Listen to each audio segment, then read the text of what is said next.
Good morning, good afternoon, good evening, wherever you are, whatever you're doing, and welcome to another episode of Transfer Market Metrics.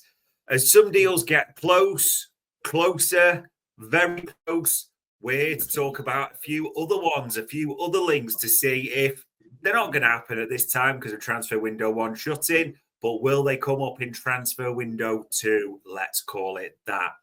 So I'm joined as ever by Bart, who's about to run us through 3 very specific players, 3 recent players that we've heard at the same time as well. And Bart, to give a feel for it, these 3 players, how are you feeling about them? I think one of them, stopgap's a bit harsh, but I think one of them you could see would do what we needed to do and is more reliable than one of the current incumbents, should we say? Right. Okay. Another one is a bit of a flavour of the month, but I think as you and I have chatted, it could be a bit of a stats padder, and I think there's some red flags in the ground already from other experience. And the other one it could be a project, but an interesting one. So yeah, that's probably my first off. I think one of them. Okay, I'm not unhappy. I think it's like like if you offer someone a Porsche, but actually let's go with a better analogy. Let's go with something like you offer someone an Audi, right? But actually, what you end up getting is a Seat, right? It's the same car, it's got a different body, same company, but that's potentially what I'm saying. The one we're looking at today could be the Seat after we've been looking at the Audi. So that's what I'm saying. Yeah, one sounds better than the other as well, doesn't it, in that regard? So we'll see if this bears through. Now, we'll go through them, how we do one by one, ladies and gents. The players, the minutes, the focus on the match, the key stats to call out, and what the profiles look like. So we'll get into our first one. And this is a name that's come up quite recently, Bart. Sam Maguire had the exclusive, didn't he, that Liverpool has spoken to Jorge Mendes, the well-known agent, is one of his clients, Gonçalo Ramos, the Portuguese international forward at PSG, where it's fair to say he has not been in favour this year. However, it could be one, as some are referring to it, as a money ball signing, which is about value. And we'll talk about the striker market because it's important as we're doing this after we've run the initial stats. But 23 years old, not played too many minutes this season. I am intrigued to see what do the stats say about Ramos. Yeah, I think this is what I was saying about if you've been offered something, you end up with this, but it's still fundamentally not a bad motor, right? So I think that's what I think for some of this. I think it will come through. His minutes this season, no, these are just league minutes, by the way, but they're not. Yeah, they're not amazing. Like, he's clearly been second or third, fourth fiddle, if you like, in their bunch. But because they've gone with a more dynamic front three, Dembele's done amazing in the floating 9. Then they've had rotations in the left and right. I think the lad that we missed out of coming in from Napoli in January added more quality to that mix. So therefore you move Ramos further down the list. So I think there's mitigation of why his minutes. I mean, even last season, though, he was only about 1,400 in the league. So, that's nowhere near the minutes that our forwards play. Yeah, so that's something to put out there straight away. But if you go through things as we normally do, and we go, right, well, how has he actually performed when he's been on the pitch? And his team's PSG have been positive when he's been on the pitch, which is always a good sign. He has a positive impact on the team. If we break that down, I'll probably get that through XG in a bit. Yeah, so XG, so a little bit of a difference there, but in terms of the overall positive has been good for him. There are some other bits and bobs to pick out. If we do these per 90, his goals and assists together are 1.1. We do expected goals and assists is 1.33, or non-penalty 0.95. So that's some good underlying numbers, right? But you do sometimes see this with low minute players in a good side, right? It wasn't that long ago that Harvey had amazing assist data, and he didn't play a lot for us because when he did come on, it was broken game. Often he's come on against 10 men a couple of times, and he created a couple of goal scoring opportunities, and we scored, right? So you skew data in that way. So I'm not saying this kid is bad, by the way. I'm just saying sometimes with lower level data, lower minute data, you have to kind of take a little bit of a caveat here and there. But he does look like he is traditionally goals and assists, expected goals and assists has been about 0.8, 0.7, 1.5. So the assists less so, but on a combined ratio, they're fairly high consistently over a 3-year period. He can come from Benfica. So he's actually for Benfica, he was 0.9, and he's pretty much continued that upward trend when he's gone to PSG. As you would expect, they're an extremely dominant team in a weaker league, right? I think you and I looked up, was it about, I can't remember what the conversion rate is, but it's one of the lowest in Europe in terms of someone moving from European league to the Premier League, right? Whereas Buddy is about 0.84 or 0.82, and Portugal is 0.82. So the Liga is a little bit less than that. So that's it. I think there are some things I like about him. All right, let's be honest here, but it's low minutes, so it'd be hard. He would need to upscale that to play for us considerably from 1,000. We're talking 3,000 minimum, right? So that's just something to know. And that you can't just switch on because he's not done that level of minutes for. So we'd be asking him 3 seasons, the third season time after 2 seasons of low minutes. That can take a bit of time, right? You have to build that up. Otherwise, he could be susceptible to injuries. So if you look at our usuals from him, now he puts a lot of tackles in for forwards. Okay, great, but that's not necessarily what we want to see. We want to see interceptions. We want to see blocks. Okay, and he's in the lower percentiles for those around the 25th or 17th. Area was 50th, so that's give or take, probably in and around Nunes, to be fair, defensively that is. If you look at what does he do between the boxes, his touches in the attacking penalty box is 98th percentile. So I shouldn't need to explain to you what that means, but that basically means he likes to be in the opposition box, right? Yeah. So that's fine. If you want your 9 to do that, he's your man. Take-ons doesn't take players on, 2nd percentile. Progressive passes received is only 41st percentile. Just to caveat that, if you watched any of PSG's games, apart from against us, they generally condense play into the opposition half, right? So it's very difficult to move that ball over 20% or 25 yards into a player to be progressive when you're set up to play in one half of the game, right? You saw Champions League final. As soon as they got a goal ahead, they basically went on the halfway line and went, go on then. And they just kept pinned in, and eventually the pressure told and they scored a goal. So that might look bad, but it's quite difficult to do in the way that PSG play. Carries, he's not a carrier by this. Progressive carries, he's not a carrier. Progressive passes doesn't make them really 60th percentile. It's not bad, but it's not in it. It's not green, should we say? Pass completion though, good, 91st percentile. That's what we want our local players need to pass the football, but he doesn't attempt that many passes, so he's below 50th percentile for passing the football. Okay, so he sort of receives it in the box, and then he will do something with it in the box. Seems to be from me looking at some of that. If we look at those box metrics, shot creating actions, 77th percentile, but that is the lowest out of all of them. Yeah, it's got non-penalty goals, 95th percentile. Non-penalty XG, 99th percentile. Shots total, 4.3, nearly 4.5 shots a game, 98th percentile, right? Assists, 89th percentile. Non-penalty XG and assists, 91st percentile. So I say 99th percentile. So there are some really good stats there, right? But as I said, low numbers, so they can get skewed by him coming on against a lower level team and getting a hat-trick or doing multiple things. So as we normally do, if we look at it compared to the incumbent who is potentially going, or whatever we say, right? Jota is the 9 that is probably going to be replaced. And I don't know about you, but I think there's a lot of similarities in their profile there. There's some differences, But attacking wise, yeah, they all stick out. Jota and Ramos is better than Jota in all the attacking side of things.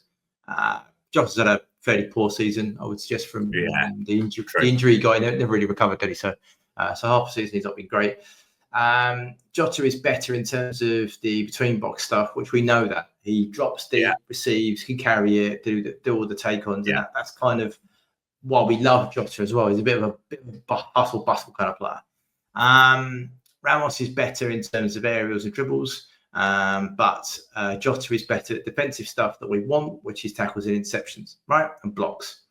Because he's been in that Liverpool system for a while as a forward, he knows where he's got to go and the triggers he's got to do.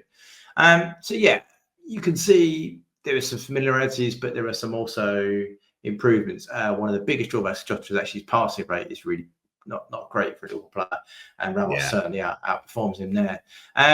You asked me to look a bit more about breakdown of players a little bit when we were chatting. And I thought, well, here's a little breakdown of his left foot right shot, headers shot. So this is this season just gone. He's taken 22 shots with his right, 19 headers, 13 with his left foot, and other body part, which always makes me laugh. But anyway, it's just one of those.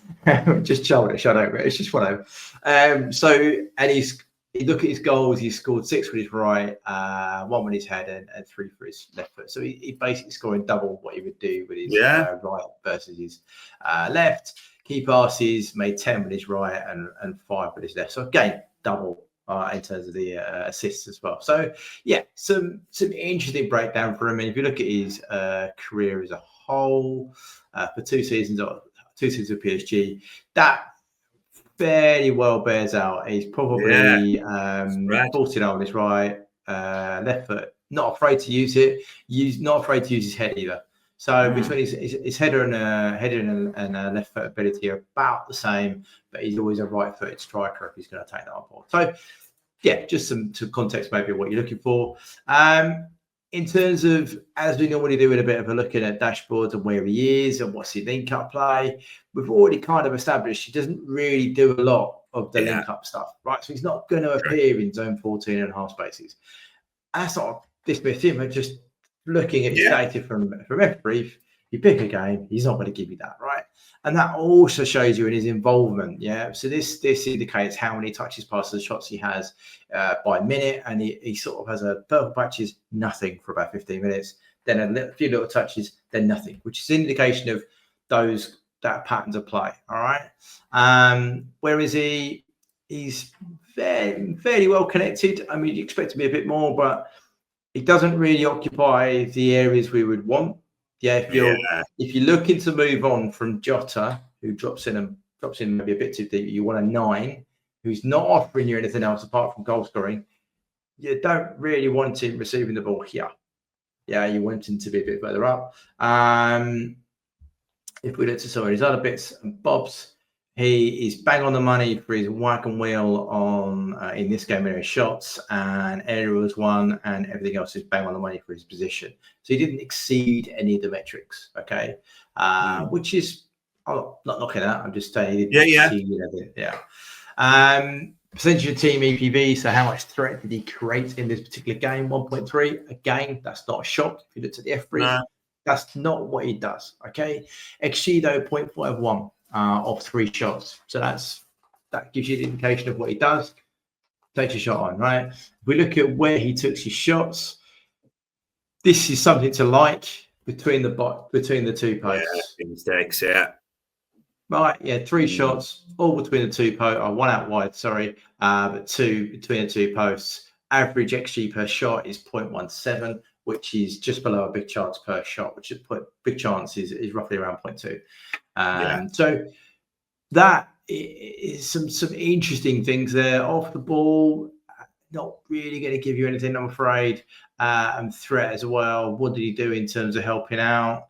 He only won 57% of the duels he faced in terms of threats. We didn't do a lot of the prevention of the threat around him, which, if you look at Barcola, who's caught the limelight, a lot of people love him this season. He 100% in this game. So, but again, you would have seen that in some of the F brief stuff. he's not showing up in those metrics. And if you pick the games, he's just not there. So yeah, but attacking wise, certainly some things to like. And I do like I don't know about you, but I like a striker that just shoots in between the sticks. I watched something with Ancelotti talking to the Everton lad about, first thing he said to him was, I want you to one touch finish in between the sticks. That's what I want you to do. And there's a lot to be said about that for a forward. Which is interesting. And I suppose the real question that it's shaped, because people will look at that and they can get it out the system. And apologies, the chat panel's not fully functioning tonight, but they can get out the system in terms of he's not a starter for PSG, his limited minutes. People might also flag the part that he had a bit of an injury this season, so he missed sort of the start till November and he came back. So that also, that's his only real major injury for a short career, but people might flag that. However, on this part, this is, again, doing a bit of digging and speaking to the analysts around this, that there's a few people are quoting right now, and we spoke about this before, the striker market is pretty crap right now in terms of the value you're getting against the prices quoted. And we've talked about this, that you're being asked for 150-ish for Isaacs, not far off for Alvarez, Ekitike, 100 million euros. So translating at 80-odd million quid. It's even Sesko now at 80 to 90 million euros. So around the 70 million quid mark. And that's for a project forward, isn't it? So that comes into the mix as well. The thing about this player, Ramos, Mendes client, we get on well with Mendes, as we know. Clearly not in favour at PSG, looking to move on this summer. I don't think there's any doubt about that at all. There is a suggestion that for this player, PSG might even just almost take their money back. So around 65 million euros it was all in. So around 55 million quid right now, which in an attacking market where Sesko is being valued at around 70 million or more, do you think that element of Moneyball might come into it? As in, this player could just be the player between the sticks. As in, and I'm preempting and touch wood on this, that if Salah and Wirtz are creating, you might just want a 9 who can do the business between the sticks and get you a few goals that way as another forward option at around 55 million. What would that say to you? I'd say, I was just looking at whether he'd overperformed his XG, because I know we were critical of other players about that. He scored 6 this he scored 16 this season from 10. So yeah, probably a slight performance. But 6 goal performance, but better than being the other way with some of the other lads.